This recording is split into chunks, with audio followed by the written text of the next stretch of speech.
Hello everyone, कैसे हैं आप लोग। मैं हूं आपका फिजिक्स टीचर गुरसेवक सिंह, आपके सामने आया एक नई वीडियो के साथ।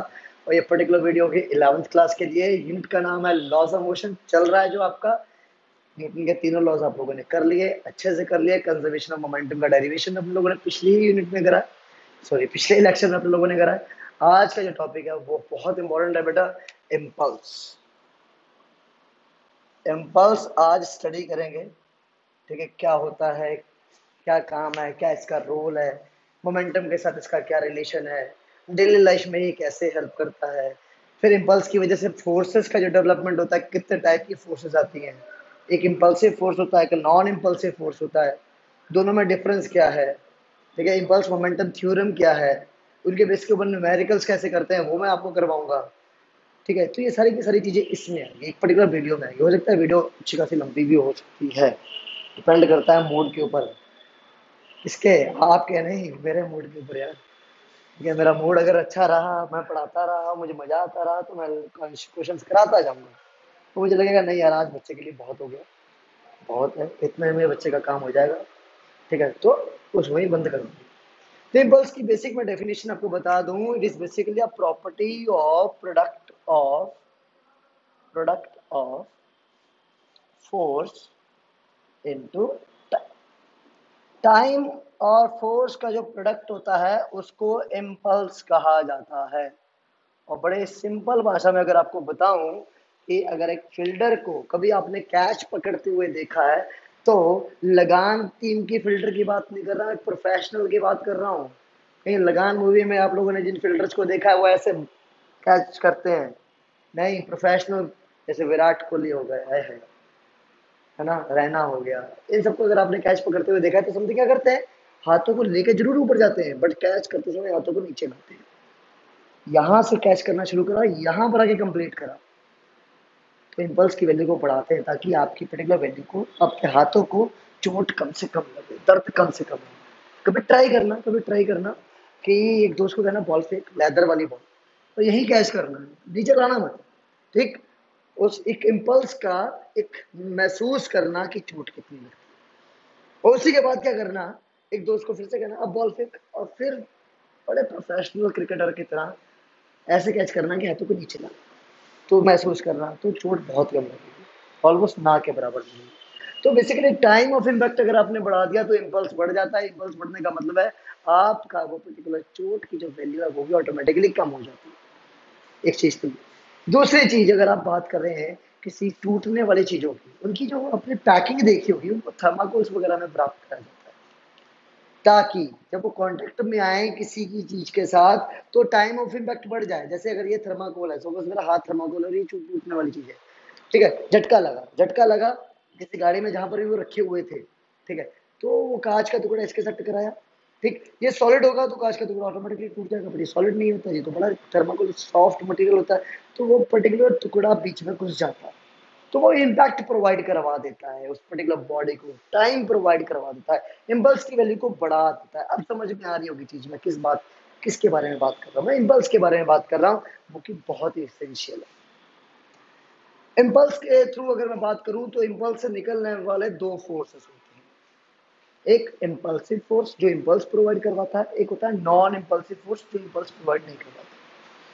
इम्पल्सिव फोर्स की कैरेक्टरिस्टिक्स के बारे में बाद में स्टडी करेंगे, इम्पल्सिव फोर्स के बारे में बाद में स्टडी करेंगे, बट पहले बात करते हैं नॉन इम्पल्सिव फोर्स की। Non impulsive force, non impulsive force की बात करेंगे पहले। क्या होता है नॉन इम्पल्सिव फोर्स, क्या काम है नॉन इम्पल्सिव फोर्स का, तो एक ग्राफ से आपको समझाता हूँ, ध्यान से देखना। एक ग्राफ, ये ग्राफ, ठीक है, ये टाइम और ये फोर्स, ठीक। मेरे जैसा बहुत अच्छा फुटबॉलर, क्या बनाया है सर अपने आप को आपने, सही नहीं है, काम चलाओ, ठीक। और ये फुटबॉल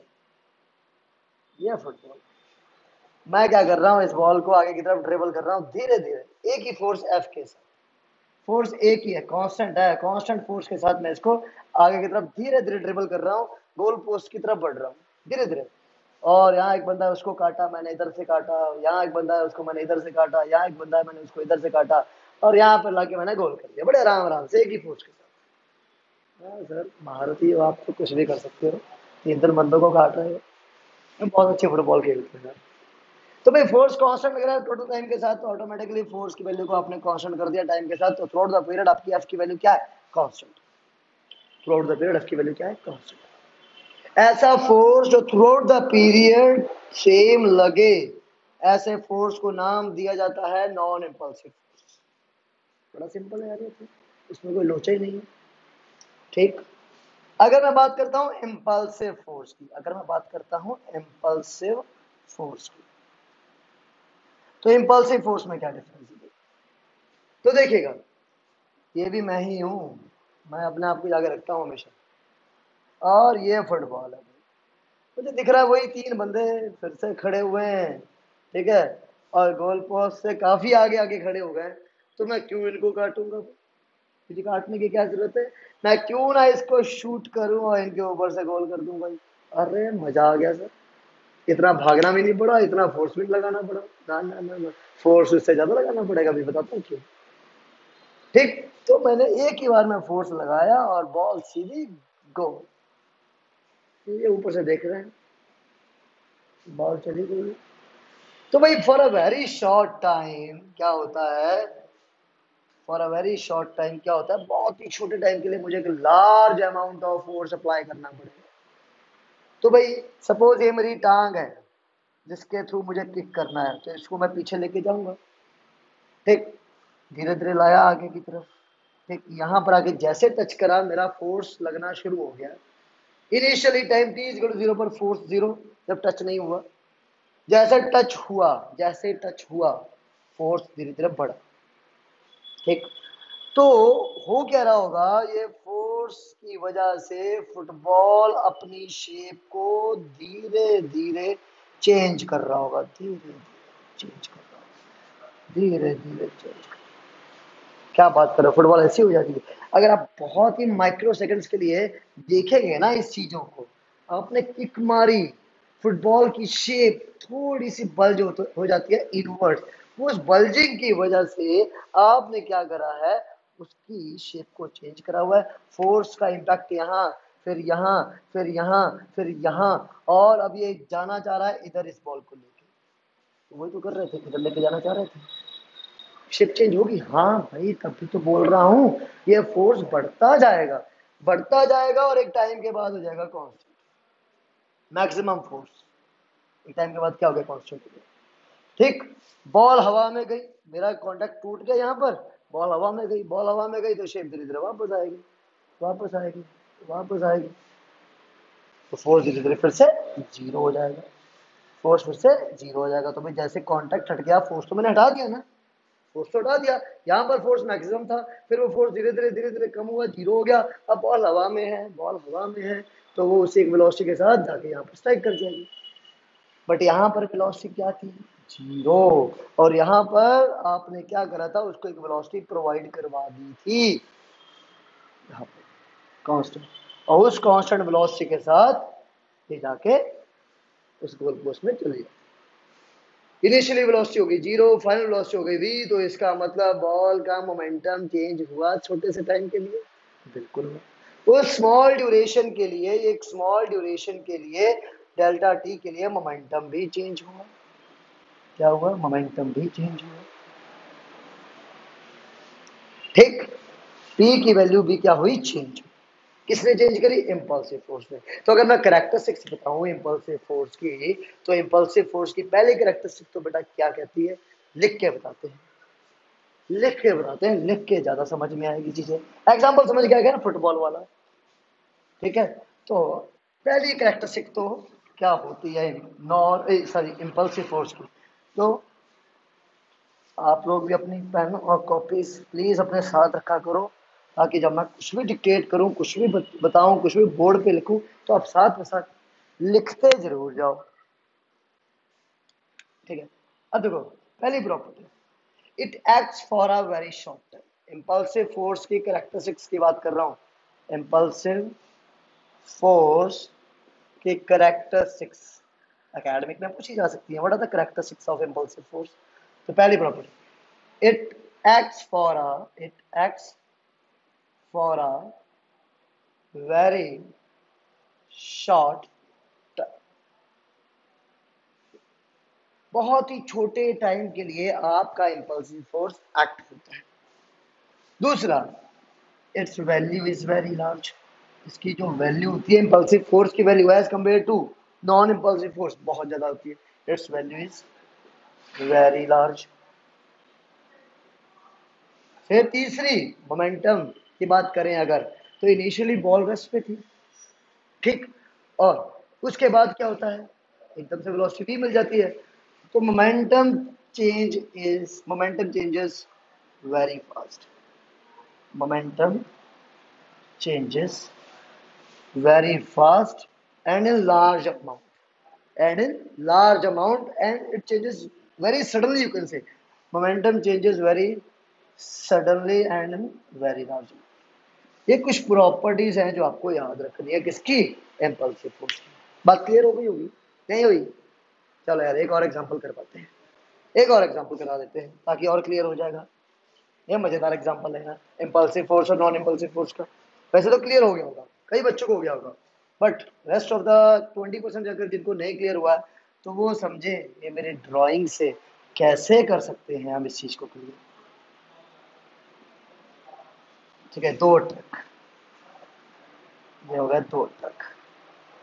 अच्छा, मैं जिसमें पढ़ा रहा हूँ 150 बच्चों को, उनमें से किसी का नाम लेते हैं, 2 बच्चों का नाम लेते हैं, ठीक है, एक लड़का एक लड़की। लड़का हो गया सपोज अर्पित शुक्ला, एक बच्चा है 11th इंदो में, अर्पित शुक्ला, ठीक है। लड़की को ले लेते हैं, चलो पलक को ले लेते हैं। पलक बहुत रिप्लाई करती है भाई कमेंट बॉक्स में, तो क्यों ना इसका नाम लिया जाए, ठीक है। एक अर्पित हो गया, एक पलक हो गई, ठीक। ये दोनों ही ट्रक चलाते चलाते सो गए, दोनों ही ट्रक चलाते चलाते सो गए, ठीक है। अब भाई सो गए तो ट्रक तो चलेगा ही, इसका ट्रक भी चलेगा, बट बदकिस्मती क्या है अर्पित के लिए, उसके सामने दीवार है। क्या है उसके सामने, दीवार है। और खुशकिस्मती क्या है पलक के लिए, उसके सामने कूड़े का कचरे का ढेर है। अरे सर, कूड़े में घसीट रहे हो पलक को, तो उसमें उसकी खुशनसीब, मतलब उसमें उसके लिए अच्छी बात क्या है, मैं बताता हूँ, बहुत अच्छी बात है, कूड़े का ढेर। तो क्या होगा, ट्रक गया एक वेलोसिटी से 80 मीटर पर सेकंड की वेलोसिटी से जाके ट्रक गया, और क्या होगा, ये ट्रक जा रहा है, ये ट्रक जा रहा है, स्ट्राइक हुआ तो ट्रक पीछे से उठेगा, स्ट्राइक हुआ पीछे से ट्रक उठेगा, ठीक है। तो सडनली जो ट्रक उठा, वो रीजन था फोर्स धीरे धीरे बहुत ही शॉर्ट टाइम के लिए बढ़ा, ठीक। तो वो शॉर्ट टाइम के लिए जब फोर्स बढ़ा और मैक्सिमम हुआ, तो ट्रक मैक्सिमम उठ चुका था जितना उसने उठना था। फिर क्या हुआ, धीरे धीरे वापस आ गया, जब धीरे धीरे वापस आ रहा है ट्रक, फोर्स धीरे धीरे कम हो रहा है, और जब रेस्ट पर आ जाएगा तो फोर्स 0 हो जाएगा। तो ये टाइम और ये फोर्स। तो एग्जाम्पल आपको समझ में आ गया होगा, अर्पित के ऊपर लगने वाला फोर्स कौन सा है, हाँ, इम्पल्सिव फोर्स है। कौन सा फोर्स है, इम्पल्सिव फोर्स, ठीक। अब इसके लिए क्या होगा, अब इसके लिए क्या होगा भाई, जैसे जैसे इसका ट्रक घुसेगा इसके अंदर, तो कूड़े का कचरे का जो ढेर है वो धीरे धीरे पीछे उतरेगा, पहले इतना हुआ, फिर इतना हुआ, फिर इतना हुआ, फिर इतना हुआ, तो ट्रक यहाँ आगे फाइनली रुक जाएगा, यहाँ आगे ट्रक फाइनली रुक जाएगा। ओके, तो इसका मतलब इसके ऊपर लगने वाला फोर्स था वो through out the period constant था, और वो फोर्स की डायरेक्शन इधर थी, तो वो फोर्स क्या कर रहा था, ट्रक को धीरे धीरे रोक रहा था। ट्रक धीरे धीरे रुक जाएगा तो उसकी वेलोसिटी फाइनली क्या हो जाएगी, 0 हो जाएगी, धीरे धीरे धीरे धीरे। तो धीरे धीरे मेरी जिंदगी में आना, अरे नहीं, क्या कह रहे हो, ठीक है। अब ये पर्टिकुलर फोर्स इधर, ये टाइम इधर, तो हुआ क्या, फोर्स कॉन्टिन्यूसली सेम लगा। फोर्स कॉन्टिन्यूसली जब सेम लग रहा है तो रिटार्डेशन की वजह से इसकी वेलोसिटी धीरे धीरे कम हो जाएगी, एक टाइम के बाद 0 हो जाएगी, और पलक आराम से उसकी नींद भी नहीं खुलेगी और वो सोती रहेगी। ये इसकी नींद खुलेगी क्या, अरे सर ये सोते ही सो जाएगा, नहीं यार तो अच्छा बच्चा है, तो ऐसा कुछ नहीं होगा, दीवार कमजोर है, टूट के आगे निकल जाएगा तू, और तेरी नींद खुल जाएगी, फिर तू चलाना शुरू कर देगा, ऐसा समझ, पॉजिटिव ले तू यहाँ पर। तो इस तरह से ये कौन सा फोर्स हुआ, ये हुआ नॉन इम्पल्सिव फोर्स। तो कई मानों में नॉन इम्पल्सिव फोर्स भी आपके लिए हेल्पफुल है और कई मानों में इम्पल्सिव फोर्स भी आपके लिए हेल्पफुल है।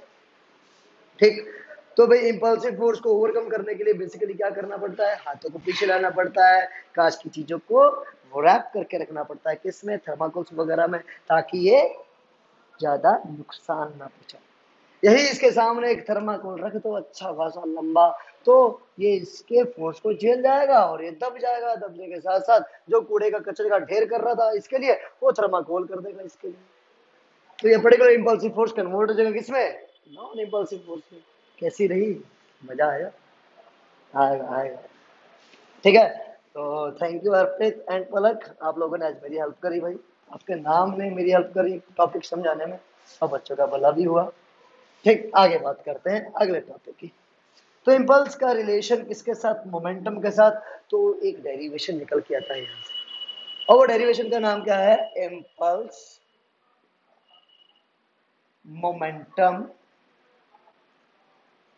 Impulse momentum theorem, impulse momentum theorem. तो भाई क्या होता है, क्या होता है इस पे ध्यान देना। ये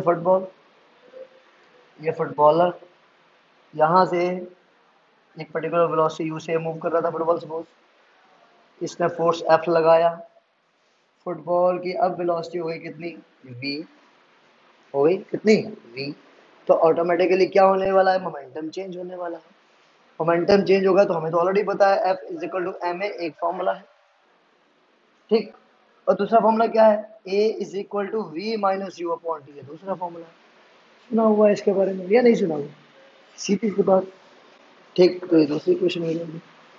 तो मैं बेसिकली क्या कर सकता हूँ, F is equal to m into v minus u upon t, तो मुझे मिल जाएगा F is equal to M we minus M u upon t.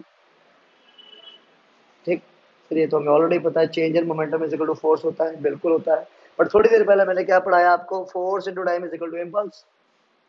तो force into time is equal to impulse होता है, साथ में साथ M we minus M U भी होता है। तो फोर्स इंटू टाइम इम्पल्स, तो इम्पल्स की वैल्यू क्या आ गई आपके सामने, impulse will be equal to M we minus M U, that is I will be equal to change in momentum P final minus P initial. तो आपके सामने क्या है, इम्पल्स मोमेंटम थ्योरम है। कितनी आसान भाषा, क्लियर हो गया होगा, कोई दिक्कत नहीं आएगी, बहुत ही मजेदार है, बहुत इजी, कोई प्रॉब्लम नहीं आनी चाहिए।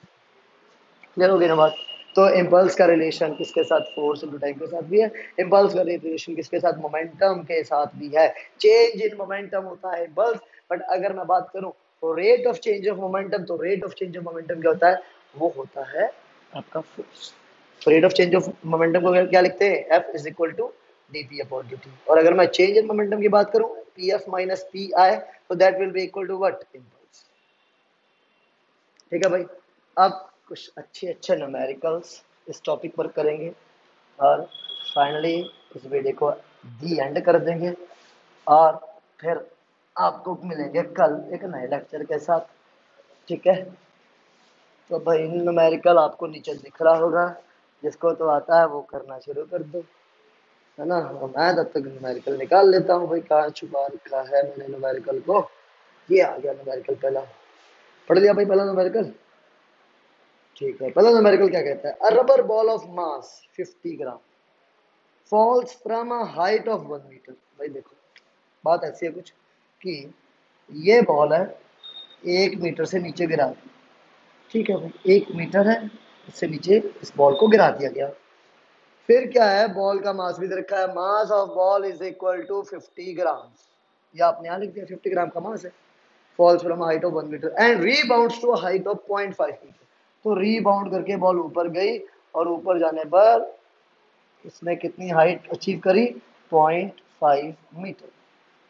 यह है उसने जो हाइट अचीव की। ठीक, find the impulse and average force. एक तो आपको इम्पल्स पता करना है भाई यहाँ पर, और एक आपको एफ पता करना है भाई यहाँ पर, दोनों चीजों का पता करना है यहाँ पर। ये कैसे पता कर सकते हैं भाई, बिल्कुल मत डरना, बहुत आसान है, सीरियसली करो, बहुत आसान है। देखो, इम्पल्स तब की तो बात कर रहे हैं जब ये स्ट्राइक कर रहा होगा, स्ट्राइक करा वापस चला गया, तो बहुत शॉर्ट टाइम के लिए क्या हुआ, कोलिजन हुआ एक तरह का। और उसी सेम टाइप का कोलिजन के टाइम आप क्या करोगे, उसका इम्पल्स पता करोगे, फोर्स पता करोगे। ठीक है, अब बात आती है यहाँ पर, पहले तो मास देखो 50 ग्राम्स में, इसको 0.05 kg में कन्वर्ट कर दिया जाए। स्ट्राइक हुई बॉल यहाँ पर, तो ऑटोमेटिकली यहाँ पर एक वेलोसिटी आ जाती है। तो भाई यहाँ की वैल्यू हो गई 0, ए टू बी गए। ठीक है, एक्सेलरेशन हो गया जी के बराबर, एस की वैल्यू हो गई 1 के बराबर। तो आप यहाँ पर फाइनली क्या कर सकते हो, वी निकाल सकते हो। तो v square minus u square is equal to 2as। तो ए से गए बी तक, ए से गए, ए से गए जब बी तक, तो आपको मिल जाता है v square minus u square is equal to 2as। तो वी की वैल्यू हमें पता नहीं है, u 0 है, 2 इंटू जी के लिए 10 लगा दो, s की वैल्यू आपके पास 1 है, तो v square is equal to 20 आ जाता है। अगर आप कहो तो इसको ले लो 9.8, तो ये आ जाता है 19.6। ठीक, और अगर मैं और क्या कर सकता हूँ, मुझे पता है 196 का रूट होता है 14, तो अगर मैं इसको ऐसे डिवाइड करता हूँ तो मुझे मिल जाएगा 14 अपॉन रूट 10। चलो ये भी कर देते हैं, तो v की वैल्यू आ गई यहाँ पर स्ट्राइक होने वाली वेलोसिटी। ठीक, बट ऊपर जाने की वेलोसिटी भी क्या सेम होगी, अगर ऊपर जाने की वेलोसिटी सेम होती तो सेम हाइट तक जाता, बट ना जा 0.5 मीटर तक ही रहा है। तो बी टू सी मान लेते हैं, हो गया बी टू सी। तो बी टू सी के लिए देखो ध्यान से, ऊपर जाने की वेलोसिटी हमें पता नहीं है, that is initial velocity, D के लिए तो इनिशियल इस बार, और फाइनल वेलोसिटी में पता है भाई जीरो ही होगी, ऊपर जाते हुए लास्ट में फाइनली जीरो हो जाएगी। ठीक है, तो वी आपको जीरो ये पता है। ए की वैल्यू इस बार क्या लगेगी भाई, रोकेगी उस पर्टिकुलर वेलोसिटी को, तो माइनस का 9.8। और एस की वैल्यू पता है 3.5 मीटर। तो यहां से आप क्या पता कर लोगे, आप यू पता कर लोगे। तो इनिशियल वेलोसिटी जो v इसमें मिली है, वो देखा जाए इस कोलिजन के लिए तो u का काम करेगी। नहीं समझे भाई, a टू b के लिए जो फाइनल वेलोसिटी है, वो कोलिजन के लिए, कोलिजन से पहले की वेलोसिटी ये वाली हुई, कोलिजन के बाद की वेलोसिटी ये वाली हुई। तो कोलिजन के पहले की वेलोसिटी जो v है, वो देखा जाए तो इनिशियल वेलोसिटी का काम करेगी, दैट इज 14 अपॉन रूट 10। और कोलिजन के जस्ट बाद की जो वेलोसिटी है, जो आपको यहाँ पर u मिलने वाली है, जो इनिशियल मिलने वाली है, वो v होगी। तो कहने का मतलब, स्ट्राइक करने से पहले का मोमेंटम u प्रोवाइड करवाएगा, इनिशियल मोमेंटम। स्ट्राइक होने के बाद का मोमेंटम ये u प्रोवाइड करवाएगा, दैट इज v, वो होगा फाइनल मोमेंटम। तो ये कैसे निकालेंगे, तो v square minus u square is equal to 2as।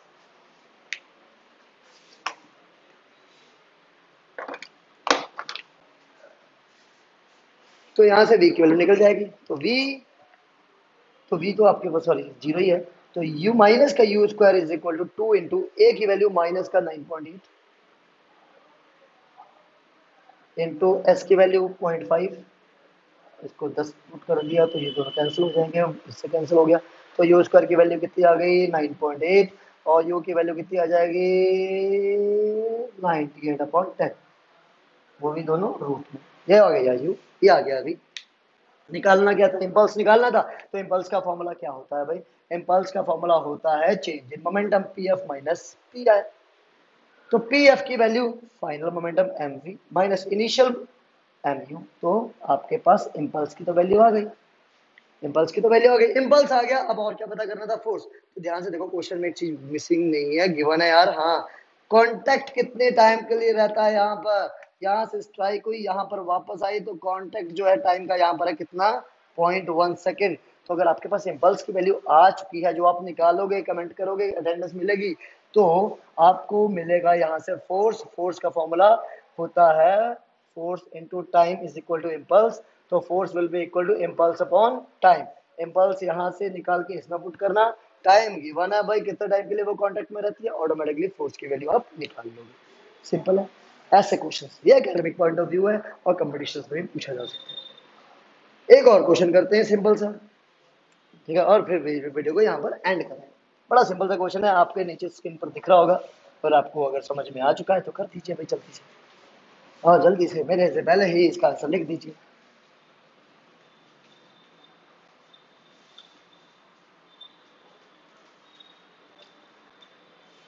ठीक है, तो क्वेश्चन क्या कह रहा है, क्वेश्चन कह रहा है cricket ball of mass 150 gram mass दे रखा है 150 gram, is moving with the velocity of 12 metre per second. तो भाई वो इनिशियली 12 मीटर की वेलोसिटी से मूव कर रहा है। His hit by a bat so that the ball is turned back. ये आपके पास बॉल थी जो मूव कर रही थी, और ये आपके पास बैट है जो जिस बैट से उस बॉल ने वापस उसको टर्न कर दिया पीछे की तरफ, चल भाग जा भाई। तो भाई विराट कोहली जैसा बैट्समैन है, उसने और तेजी से उसको वापस कर दिया, तो वापस आने की वेलोसिटी हो गई 20 metre per second. The force of blow acts for, तो भाई जिस टाइम के लिए वो ब्लो एक्ट कर रहा है वो भी आपको गिवन है। Final velocity 20 metre per second, time given है 0.01 सेकंड। तो उन्होंने कहा एवरेज फोर्स निकालिए कितना होगा, एवरेज फोर्स पता कर दीजिए कितना लगेगा। तो ठीक है भाई, एवरेज फोर्स के लिए फॉर्मूला होता है impulse is equal to force into time. Impulse का फॉर्मूला होता है m we minus M u. तो मैं दोनों को इक्वेट करूंगा, force into time will be equal to M we minus M u. सबसे बड़ी गलती आप लोग यहाँ पर क्या करने वाले हो वो सुनिए, आप दोनों वेलोसिटीज को प्लस का ले लोगे, ये गलती आप करने वाले हो। साइन कन्वेंशन का ध्यान रखना, अगर ये u प्लस का ले रहे हो तो v ऑटोमेटिकली यहाँ पर माइनस का लोगे। करने के बाद आंसर पुट करना, आंसर आ जाएगा 150/1000, क्योंकि ग्राम में है, केजी में कन्वर्ट कर देना। v की वैल्यू माइनस का 20 इंटू माइनस m की वैल्यू फिर से 150/1000 इंटू u की वैल्यू, u कितना 12, ठीक है, और f कितना निकालना है यार, टाइम कितना 0.01 सेकेंड। सॉल्व करके आंसर निकाल गया है। आज के लिए काफी है, इतना ही बहुत है। अगर कोई फिर भी दिक्कत आती है बल्ब में, जस्ट कमेंट बॉक्स में लिखिए, अगली वीडियो में इस कंसेप्ट को फिर से समझाया जाएगा। अभी के लिए खुदा हाफिज, धन्यवाद, थैंक यू सो मच।